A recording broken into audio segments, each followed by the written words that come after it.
All right, good afternoon, everybody. Excited to go to Dallas. Texas A&M has a really good team, very physical, offensively, big offensive, huge offensive line, really well coached, um, has a lot of speed in their skill position, a lot of big receivers. Um, Quarterback Marcel Reed, we're familiar with him. We tried to recruit him here. He's got a strong arm, ability to run. Um, like he might have been there. He rushed for 90 yards, I think 91 yards last week. Um, they play a lot of different running backs. All of them have a great skill set, fast, speed, physical. And then I really like their tight end core. Number 17, I don't know how to, I don't want to disrespect him by his not knowing his how to say his last name, but Theo has made a couple of touchdown catches. Really good route runner. So there on offense, a lot of things to be um, concerned about and to plan for. Defensively, they're really good on their front four, and they have a lot of depth there too. A lot of athleticism there. Have some returning guys at linebacker that's made a lot of tackles a year ago, and then their secondary is really good. So, special teams wise, their kick returner, punt returner is dynamic. The Bussy kid, I don't know if it's Bussy or Busey, but um, he's was the number one athlete in the country, I think, a year ago when A&M recruited him year and a half ago. Um, so, very good team. They're one loss to a really good Notre Dame team, and so excited to go into Jerry Jones's place, a former Arkansas Razorback, and play the Aggies. Oh, let me say this too. I'm sorry. We have suspended Rashad Dubinion um, for indefinitely for violation of team rules as well. Okay. Uh, Game Saturday. How important has recovery been and getting in the training room and all that stuff for you guys? Now I'm concerned. Uh, we're out of it, Trey, healthier than what we were at Oklahoma State. But the problem, some of them guys that were hurt at Oklahoma State aren't back yet either. I talked to Dave and I said we need to get some guys back. We keep going in, but we're not getting as many back. I do think there's a uh, possibility to get Clark back this week, get Braxton back. Um, they would probably be on the list as probable right now if we came out that. I thought Nichols, I think he'll be a lot better today's practice than what he was last Monday. Um, uh, so really out of that game, Armstrong took a heck of a hit, but he obviously played. Really not anybody coming out of that game that we don't anticipate being ready to play this week. Get your thoughts after watching the film of the game, specifically on offense. Not always pretty, but seemed like when you really needed it, you got it done. And Talon, after coming out, I think had three straight scoring drives. Yeah, I think we've got to be Taylor's got to be better, but we've and he'll tell you that, but we've got to be better around him. Um, our protection game is not very good right now, and it's not necessarily getting beat one on one. It's again not by blocking the five most dangerous in a five-man protection, not holding up at tight end, uh, and when they're in protection, not blocking well at running back when they're in protection. And if you're Taylor Green, you're back there, you're expecting that these guys are blocked. And so, probably the most concerning part of offensive football from Saturday was the way that we did not protect the quarterback. And as we all know who played the game, at some point, you're going to try to do too much because you're feeling like we've got to make a big play because we're not just consistently driving the ball down the field. So with all that said, Taylor's got to make good decisions. But at the same time, we've got to get a lot better around him, especially in protections, for us to hit on all cylinders, which let's say this, I believe that we are capable and I believe that we will, but we've got to get better there. And I think we'll become a much better offense at that point. Funneling right into that, his freelancing has been some of your best plays, but he's also gone airborne a few times. And I mean, do you wince or is that just part of his game and you can accept it? Because I think 3 times he landed pretty hard. Yeah, I think there's a fine line with him because, he tried to, I guess, run over a guy with his feet in the chest, or I don't know what it was. He tried to hurdle a guy that there was standing 6 foot tall. I don't know how you say it. And then, he'll slide at times. We really haven't talked to him about he's got to get down and all that. We have talked to him about not, someone's got him, not trying to stand up and get pelted by number 2 and 3 coming around. But we don't want to put limitations on him, I guess. But we need him to stay healthy. So there's fine lines in there, I guess. Your thoughts about the series? This may be the last game down there. Yeah. And it's just been maybe excruciating for Arkansas fans, the number of close games that haven't gone your way. Maybe what's your thoughts about the entirety of playing down there against them?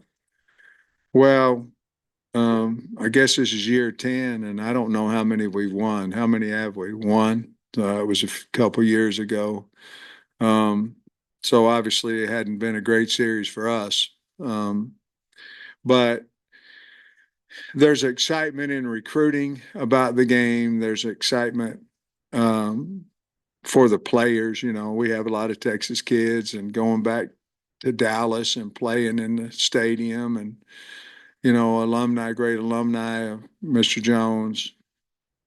But to be honest with you, with Little Rock and with Dallas, I mean, we're playing one game out of the first 5 at home, and Auburn's going to play 5 in a row at home. And I believe that it's really hard to get the fan base excited if they don't have an opportunity to see the Hogs, and this will give an opportunity, at least one more every other year to have a home game.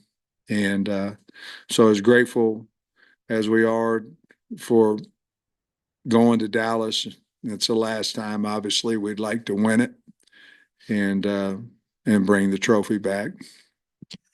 You guys, a few sacks, especially on that last drive. You had 2 big sacks.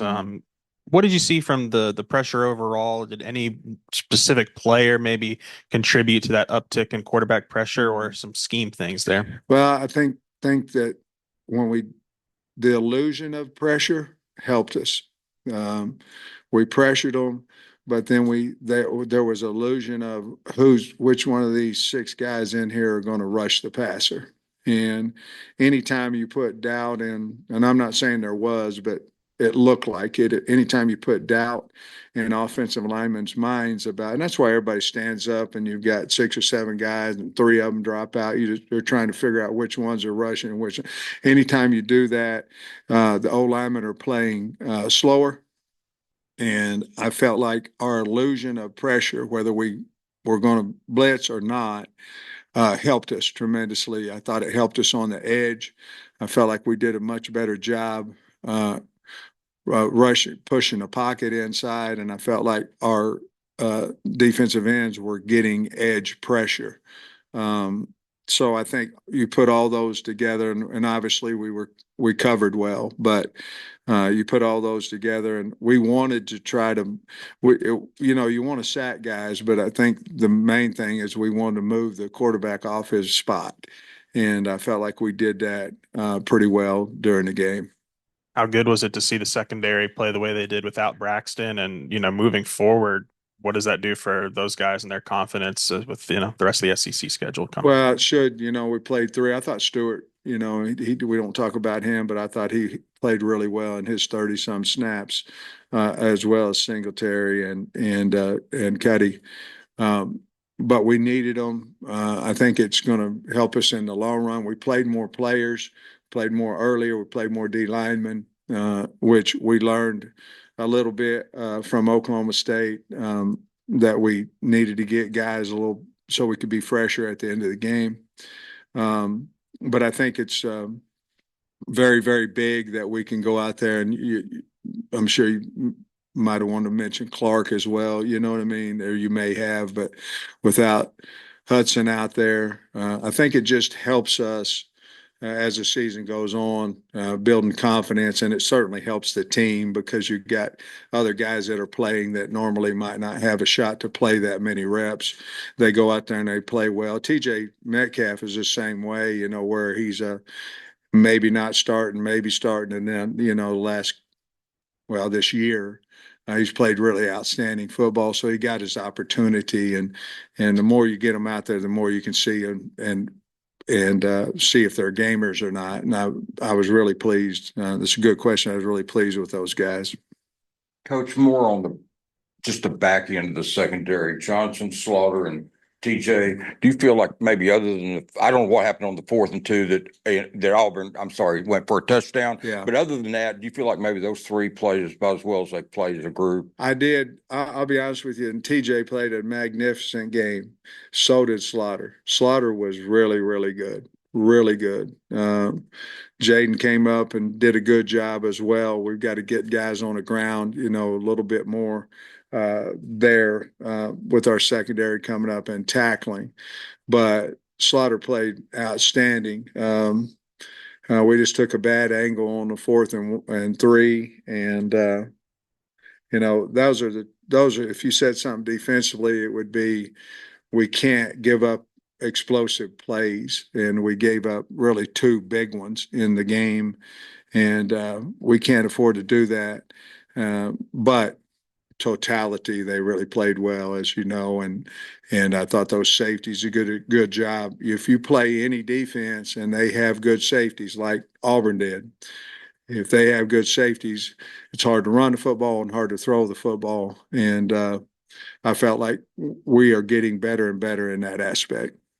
This team puts a complete game together on offense and defense in the same game. Do you feel like you probably play with anyone on the schedule? Well, I do. I mean, I feel like we've got a good football team. I've said that from the beginning, and I believe it, or I just wouldn't say it. So we're still much a work in progress. I think a lot of people are in this portal world, but at the same time, I believe we can get a lot better because of the culture and the feeling in the building, and everybody's trying to work. So I think we'll be a much better team as the season keeps progressing. But yeah, I think we can compete with anybody on our schedule. Sam, you've mentioned about wanting to get Luke Has more involved on the offense. Just what do you think has led to his lack of production through 4 games? Is it defense is keying in on him, or play calls, or what do you think is going on? I don't really think so. I think a bunch of it is we're not protecting the quarterback, as well as we should, and he's running all over the place. I think once we can protect him better, I think Luke will show up a bunch. I talked to Coach Petrino about that today, as a matter of fact, and we have several plays where he's the target. Just so sometimes the play's called and the quarterback's running all over the place. We know how valuable he is, and we're certainly trying to use that value. We'd be silly not to. And I just think, in all honesty, I think on his particular, he's the first read. For some reason, we've had protection breakdowns. I think last week you mentioned how he was improved as a blocker. What's it say about him that he's improved in that area of his game, is still doing that as well as he has despite not maybe getting the targets he was hoping for. That's just what kind of kid he is. That all of us, when we played the game, wanted to do well personally, and a lot of people that are tight ends think the only thing, if you have stats and you catch footballs and you played well. This guy is playing his best football that he's ever played here. He just not catching the football as much as he normally did. He's so much better right now than he was a year ago. It just hasn't showed up in the stats yet. Shown up, excuse me. You mentioned him a little bit at the start, Marcel Reed, their quarterback. Just what do you think he's done particularly well to this point for them? What he's done well is he's ran the offense. I mean, you don't see a lot of confusion from his O-line to him. He has gotten out of bad plays. In other words, if he's feeling pressure, he can run and make plays. And he's done a good job of not giving it to the opponent. But to me, he's shown a lot of class, a lot of poise by running the offense and taking what's given. They do have quarterback designed runs with him, and he's very aggressive there. But to me, he's just playing older than what his game experience would be. Now you have 4 games under your belt. Just what do you think that you've learned about your team this year through those 4 games? Well, I think we can be a lot better than what we are right now. I learned that we're a resilient group. I learned that if we'll get them ready at practice, we'll play well during the game.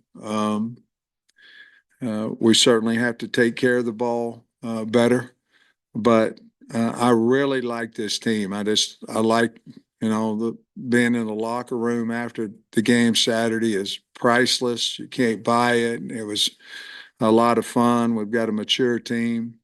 Had four penalties for 20 yards. We're getting better there. What I really learned is if we ask them to do it, they're going to go out and try to do it at the best of their ability. And you're going to get better that way if you're coaching them well. And I learned that this is a really fun team to be in front of. Yeah, Sam, I'm sure A&M they have to do an injury report just like everybody later in the week. So I don't know what's going on with Wegman, but Yeah. how does that affect your all's preparation? Maybe not being sure which guy will start. Oh, probably not a whole lot. Connor's athletic as well as Marcel. Probably not a tremendous amount of difference in how we'll prepare for that game. You guys got a lot of players from Texas, a lot of really key guys. How important is Texas to Arkansas? I mean, and how excited do you think those guys are? This is their one chance to go play back in their home state. Well, I think they're really excited to go to Dallas.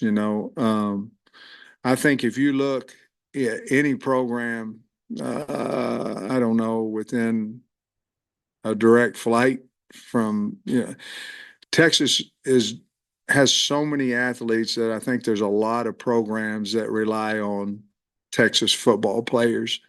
We happen to be one of them.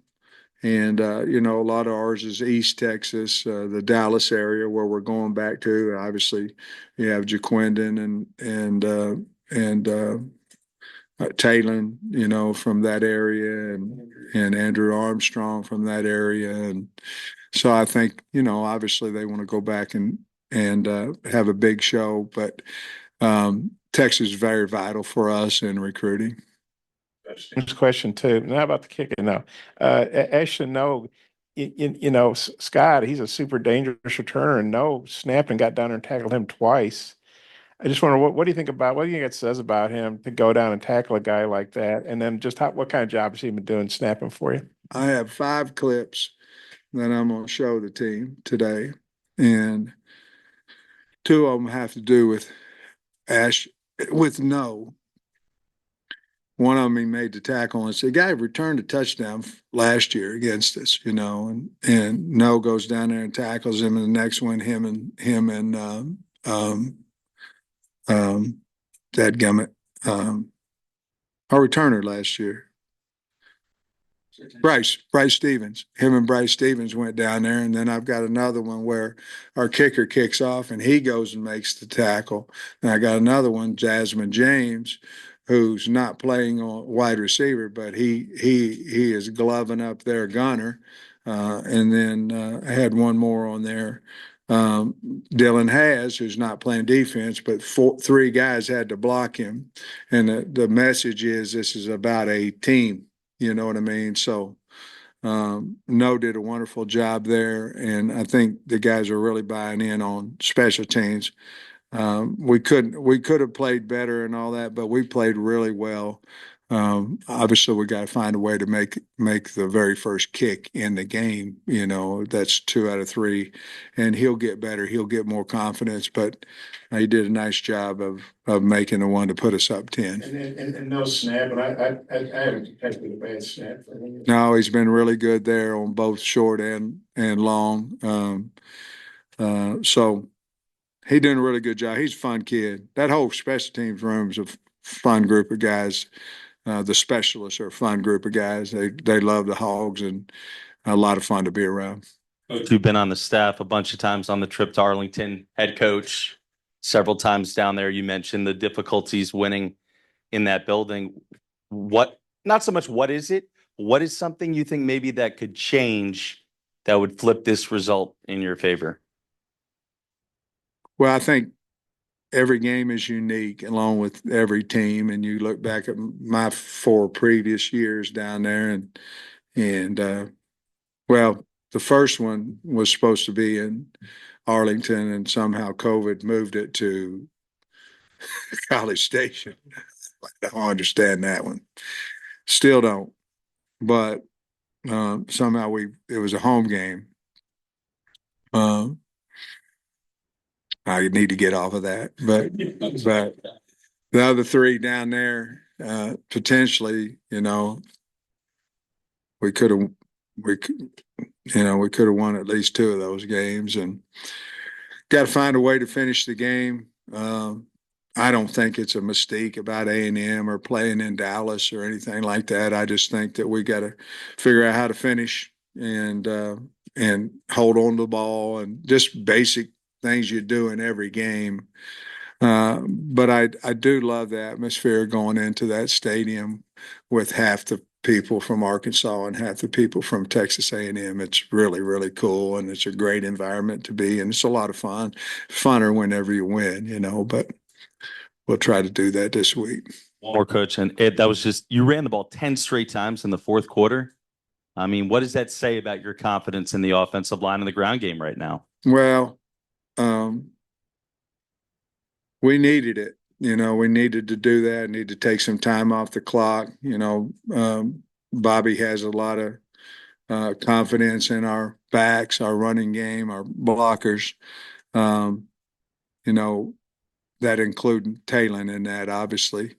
But that drive pretty much took the clock away and to finish it. And you know, especially when they got back within 3, that was a big deal.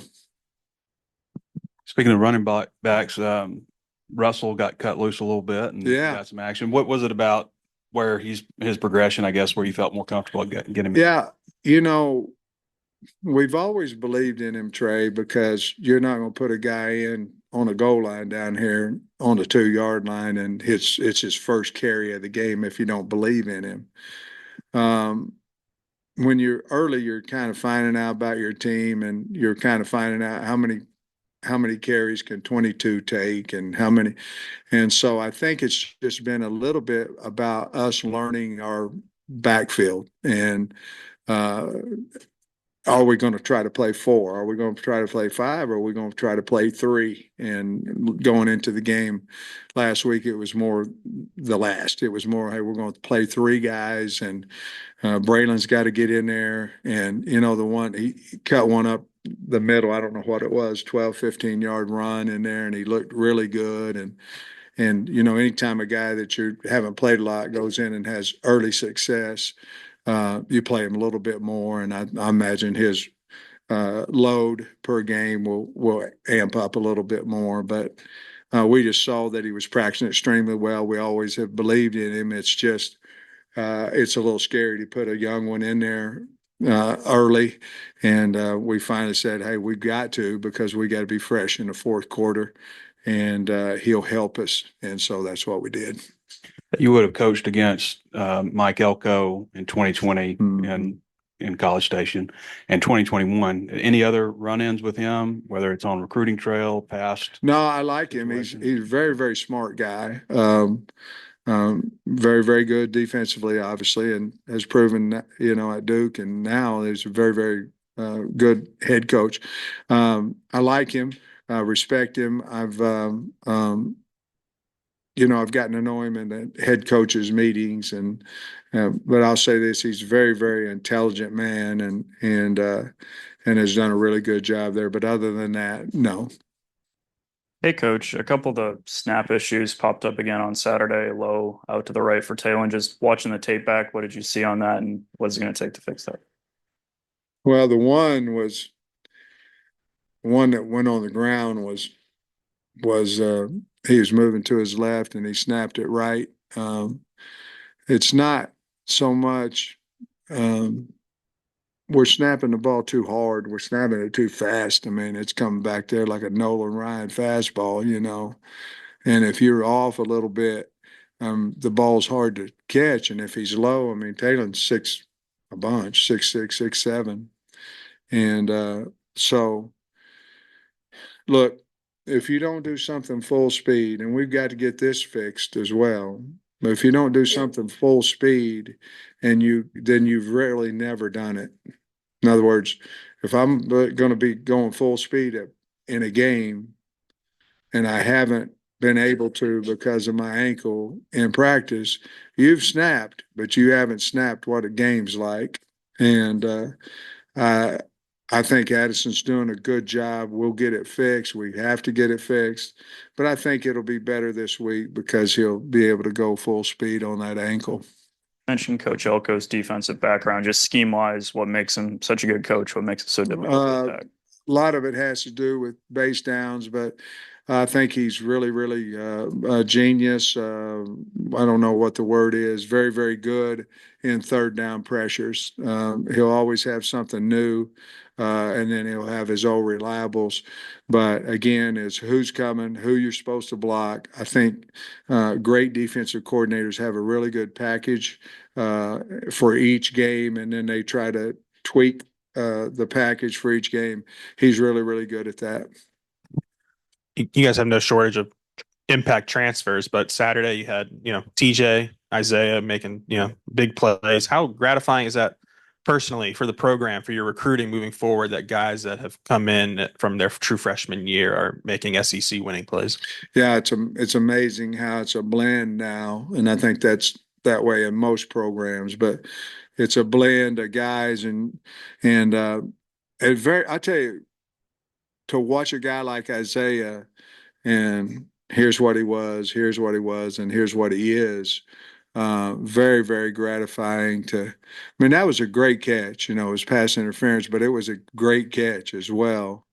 And I'm sure they didn't call it because it was a touchdown, but to go up over that guy and catch that ball. But he also made two other, really good plays for us, and certainly he's valuable in special teams. But you asked a question basically about the guys that have been here, and were very, very Campbell guys like that.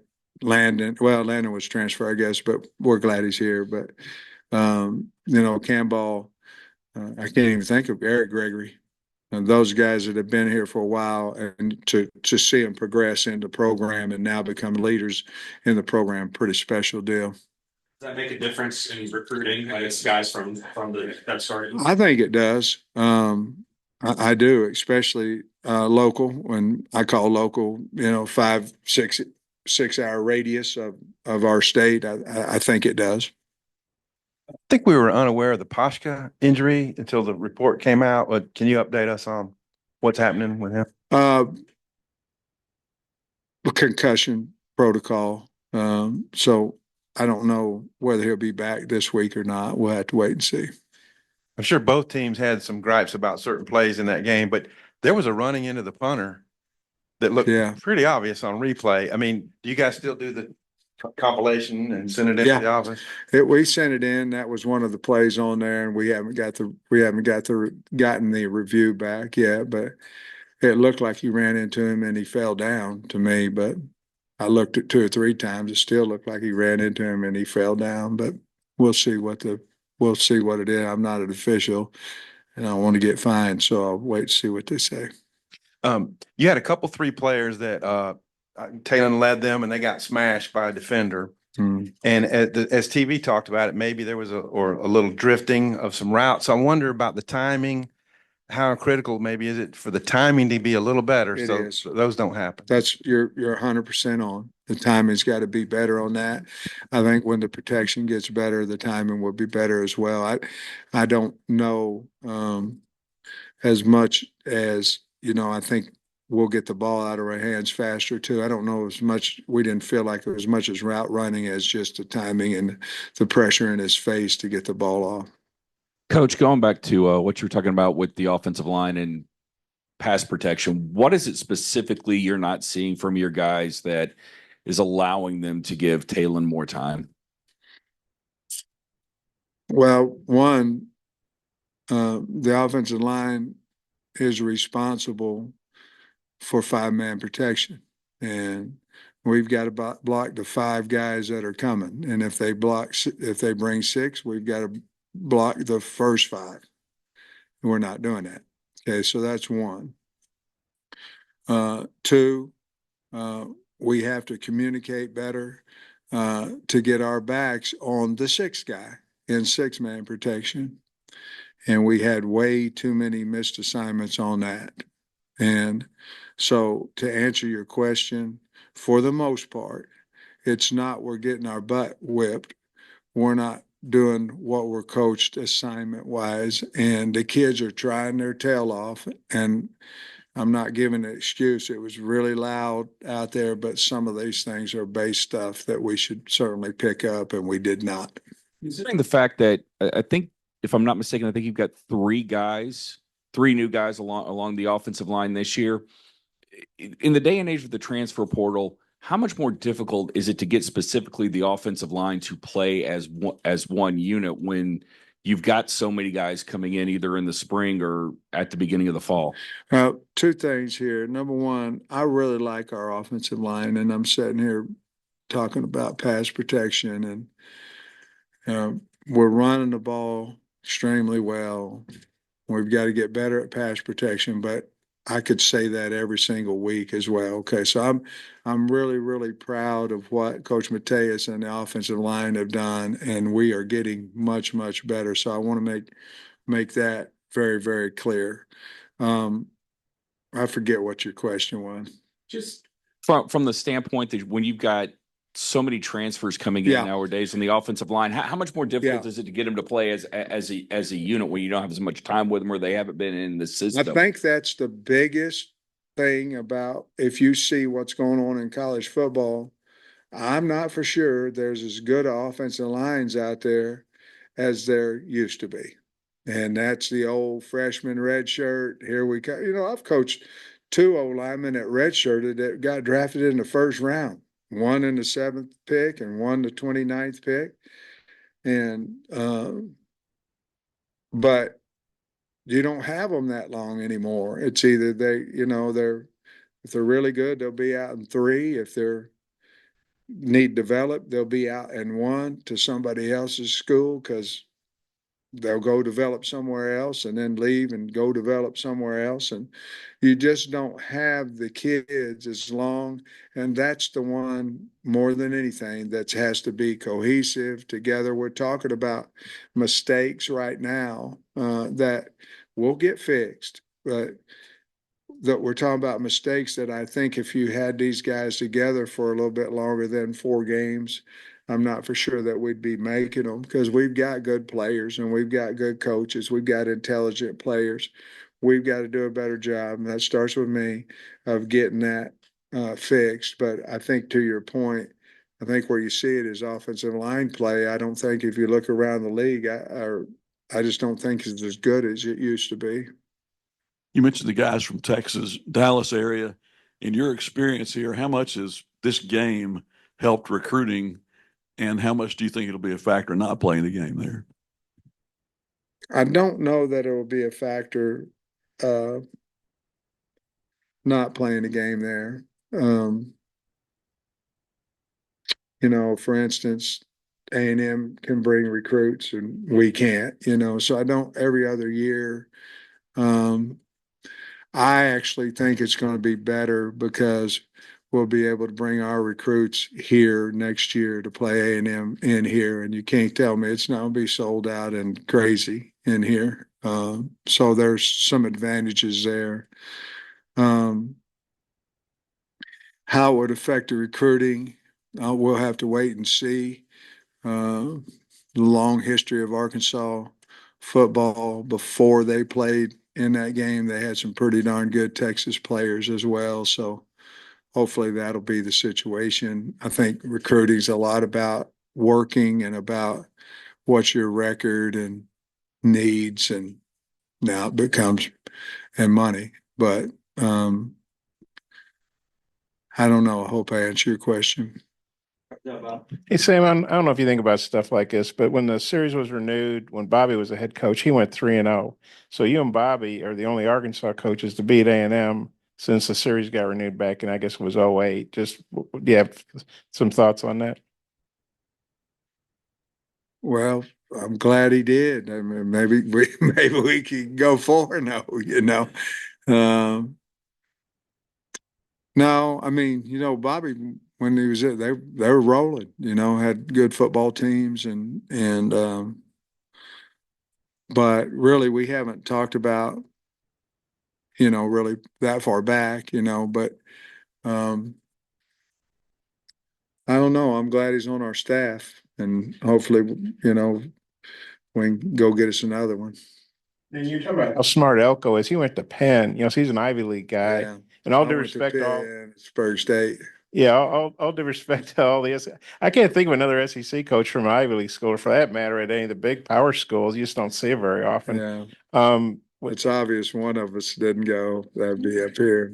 I don't mean that. That's all right. I mean, 6 years I got my PE degree. What Yeah. the heck? But yeah, does he seem like an Ivy League guy in those meetings, or does he talk like an Ivy League guy, or just wondering how he is with that? He just really, I mean, you can tell he's intelligent just by the way he talks, and certainly knows football as well. And I knew he went to Penn, but him and the head of officials, he went to Harvard, I think, or Yale. I can't remember.